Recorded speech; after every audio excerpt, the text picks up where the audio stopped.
Early childhood is a critical time for children to develop motor skills. Recent advances in brain research clearly illustrate the importance of these years, as we are able to see the connection between movement and cognitive development. The early years are a critical period as neural pathways develop through the process of myelinization. Myelin, a fatty, insulating substance, covers axons and speeds the transmission of neural pathways. Without opportunities during infancy and early childhood to interact in a rich sensory environment, sensory pathways in the brain may not develop properly, and the capacity to use motor skills may remain undeveloped. It is through moving, playing, and interacting with the environment that growth of dendrites and synapses is maximized. Throughout the course of this program, we will be demonstrating the stages of motor development and describing how educators and parents can enhance motor development at each stage. Reflexes. At birth, children have a large number of reflexive behaviors. Reflexes are automatic, built-in responses to stimuli. Doctors and nurses assess a newborn by testing some of these reflexes. Often, reflexes are categorized in the following ways. Behaviors to help the infant respond to the environment. For example, when you stroke a newborn's cheek, the infant will turn to the side, enabling the infant to find a nipple. Sucking and swallowing reflexes enable an infant to take in nutrients. Behaviors that contain elements of later voluntary behaviors. These include the stepping, standing, crawling, and swimmer's reflexes. If an object is placed in the palm of an infant's hand, the grasping reflex will be triggered.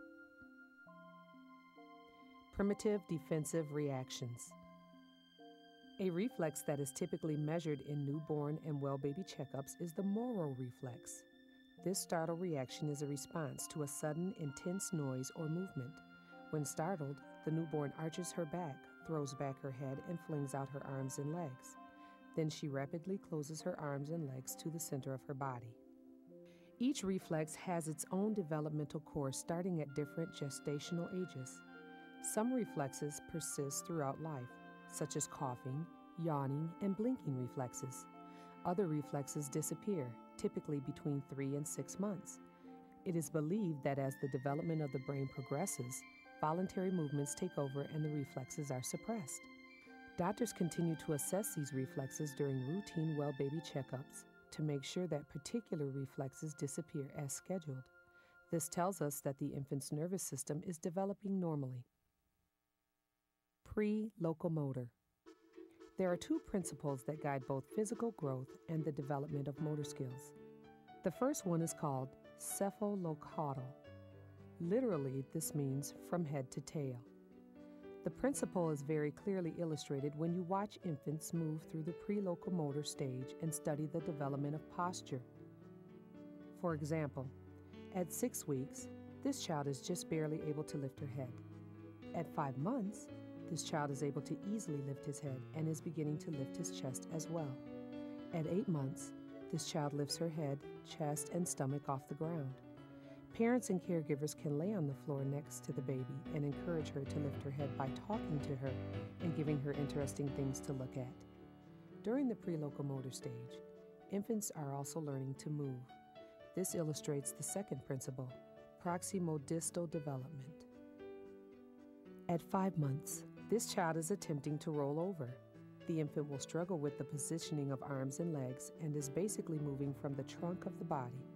At 8 months, this child is able to roll over easily using arms and legs to help with the maneuver. This child is beginning to move using an army crawl, pulling with the arms and dragging the body forward. At 9 months, this child is beginning to creep. This involves moving alternating hands and knees. Sometimes infants develop other ways to move, such as rolling from one place to another, or scooting, or crab walking on their bottoms. This can be especially true of infants who dislike being on their stomachs. Caregivers can address this by encouraging infants to spend floor time on their stomachs by using toys or interactions to build comfort in that position. Locomotor stage. During the locomotor stage, toddlers practice and become proficient in their walking. Early walkers keep their feet wide apart and often hold their arms out for balance. Because of cephalocaudal development, their center of gravity is higher up on their bodies, making them top-heavy and they fall easily. For example, at 14 months, this child is beginning to take a few hesitant steps. Parents and caregivers can put their arms out to encourage the child to take steps independently. They can also hold onto the child and take her for short walks. At 9 months, this child is able to walk 6 to 8 steps before losing its balance. Parents and caregivers can provide stable toys for young walkers to use as support. At 1 year, movements are much smoother.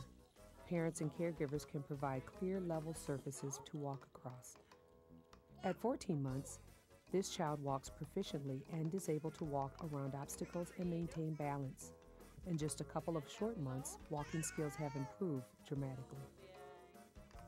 Toddlers can now walk quickly or run stiffly for a short distance, balance on their feet in a squat position while playing with objects on the floor, walk backwards without losing balance, and stand and kick a ball without falling. In a sitting position, we see that at 5 months, the child is leaning forward and needs support as trunk muscles are still developing. Parents and caregivers can sit behind the child, providing support and toy bars with dangling objects that encourage the child to reach and sit upright. At 9 months, the child is pulling itself into a standing position. Parents and caregivers can provide a variety of sturdy equipment to use for support. At 10 months, the child is adept at pulling up and beginning to let go and stand without support for short periods of time. The infant can be protected from injury when it falls by covering corners with guards and choosing carpeted surfaces to walk on. Fundamental movement skills. Preschool and early elementary children are involved in developing fundamental movement skills such as running, jumping, hopping, pedaling, climbing, catching, and throwing. Children progress through stages as they develop each of these skills. For example, at 2 to 3 years, the child runs stiffly, has difficulty turning corners and stopping quickly. At 3 to 4 years, the child runs more smoothly, has more control over starting and stopping. At 4 to 5 years, displays strong, speedy running, turns corners, stops and starts easily. At 5 to 6 years, the child shows mature running, seldom falls, displays increased speed and control.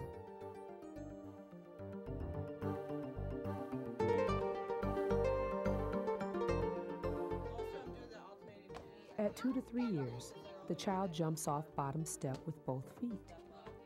At 3 to 4 years, the child springs off floor with both feet and is beginning to jump over objects leading with one foot. At 4 to 5 years, the child jumps up, down, and forward. At 5 to 6 years, the child jumps long, high, and far. They also jump rope.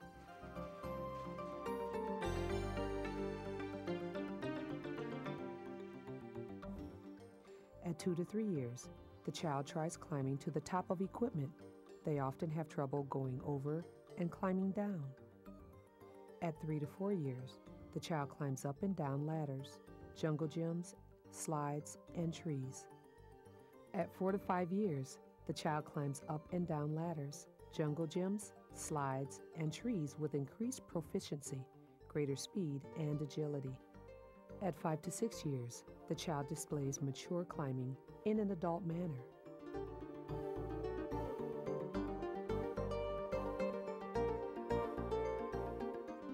At 2 to 3 years, the child throws the ball by facing the target and using both forearms to push. Uses little or no footwork or body rotation. At 3 to 4 years, the child throws overhand with one arm, uses body rotation, does not lose balance. At 4 to 5 years, the child uses more mature overhand motions and control, but throws from the elbow. At 5 to 6 years, the child steps forward on the throwing arm side as the throw is made.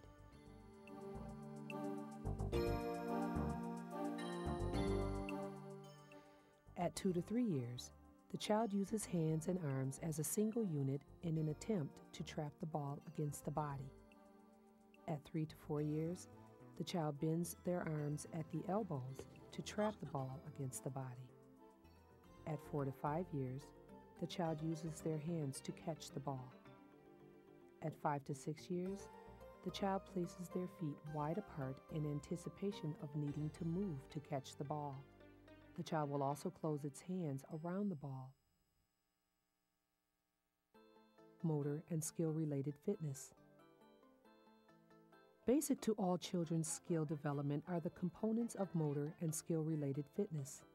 Each of these components is developed during the fundamental movement stage and are the building blocks to skillful participation in a variety of activities.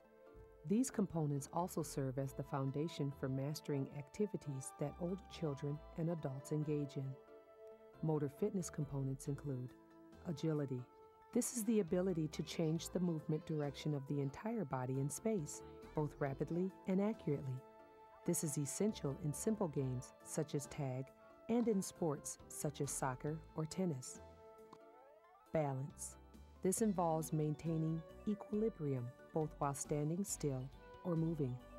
This is important for standing on one foot, hopping, jumping, and running. It is an essential skill in sports such as gymnastics and dance. Coordination. This is the ability to perform motor skills smoothly and accurately. Coordination is demonstrated when a child uses more than one part of the body, at a time such as when throwing or catching a ball. This is a skill used in many sports later on. Power. This is the ability to transfer energy into force at a fast rate. This allows children to kick and strike objects faster, farther, and with greater accuracy. Power is apparent as you observe skills in sports such as baseball, golf, and volleyball. Reaction time. This is the time elapsed between stimulation and the beginning of a reaction to that stimulation. With practice, children learn to anticipate where the ball will land and react quickly.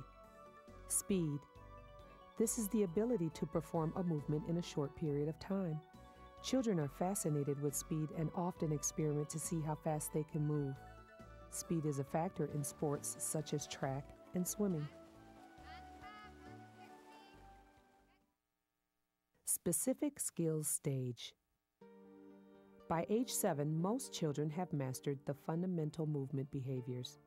Next, they move into specific skills stage where all of the fundamental movement behaviors are combined and used in sports such as basketball, softball, soccer, and swimming. The differences between these stages are apparent when you compare younger and older children engaging in the same tasks. These beginning swimmers are working on each individual part of learning to swim. They practice kicking, arm strokes, and breathing separately and have trouble putting each of these components together. A teenager is able to smoothly coordinate each part of the stroke and master the skill components, such as speed and coordination. Obviously, with swimming, as with other activities, children need opportunities to practice these skills. Mastering fundamental movement skills during early childhood is critical, both for moving into the specific skill stage and for developing social skills in middle childhood and adolescence. Observing at an upper elementary playground, it becomes apparent that much of the children's social interaction takes place as they engage in the sport of the season: kickball, football, soccer, baseball. Children who have not mastered the fundamental movement skills and moved into specific skills are often reluctant to participate and may feel inferior to more skilled classmates. This may eventually discourage them from participating in physical activities that are essential for lifelong health and well-being. The following are barriers both at home and at school that may impede children's motor development. Children, preschoolers and elementary school age, are spending increasing amounts of time engaging in sedentary screen activities like television, video games, and computers. More elementary school-age children are left home alone after school and instructed to stay inside for safety reasons. Preschools often have limited space indoors and outdoors for children to engage in large motor activities. Elementary schools are shortening recesses and eliminating time spent in physical education classes in response to demands that children spend more time focusing on academic skills. And of course, there is obesity. Recent research indicates that approximately 10% of children in the United States are at least 20 pounds above the average weight for their age. This may impede motor development. Physical as well as psychological problems may ensue. Parents and teachers need to do their best to address each of these issues by limiting children's screen time, providing opportunities for physical activities, making sure children eat nutritiously at home, and developing curriculum in preschools and elementary schools that devotes time and resources to the development of motor skills. This type of programming recognizes the importance of motor skills in influencing physical development, as well as social, emotional, and cognitive skills.